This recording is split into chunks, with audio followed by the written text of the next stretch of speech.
کیا کسی پیر کا بیعت ہونا ضروری ہے جیسا کہ سید زادہ؟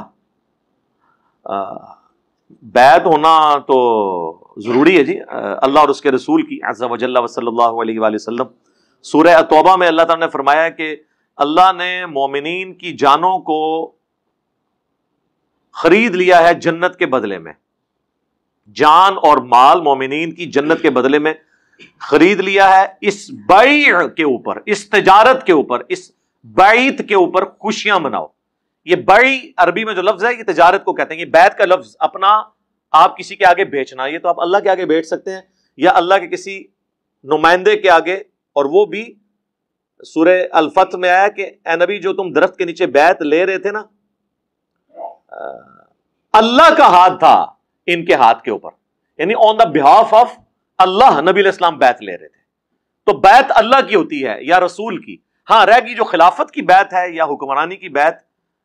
وَأُولِي الْأَمْرِ مِنْكُمْ کے تحت، وہ آپ کسی حاکم کی، لیکن وہ قرآن و سنت کے دائرے کے اندر۔ بخاری مسلم دونوں میں حدیث ہے، مولا علی اس حدیث کے راوی ہیں کہ نبی علیہ السلام نے انصار مدینہ میں سے ایک شخص کو ایک لشکر کا امیر بنایا، تو اسے غصہ آیا اپنے ماتحت لوگوں کے اوپر، تو سفر کے دوران اس نے کہا کہ لکڑیوں کا ایک الاؤ جلاؤ۔ جب وہ جل گیا تو اس نے کہا کہ میں تم سب کو حکم دیتا ہوں کہ تم اس میں کودو، کیونکہ نبی علیہ السلام نے فرمایا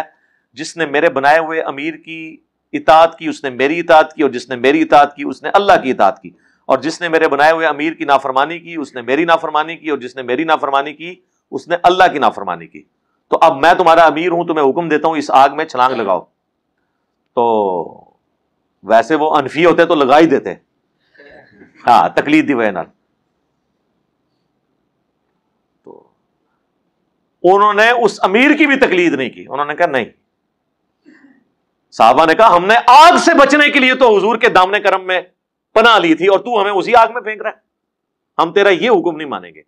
واپسی پہ جب نبی علیہ السلام تک یہ شکایت پہنچی کہ آپ کے امیر نے یہ کام ڈالا تھا،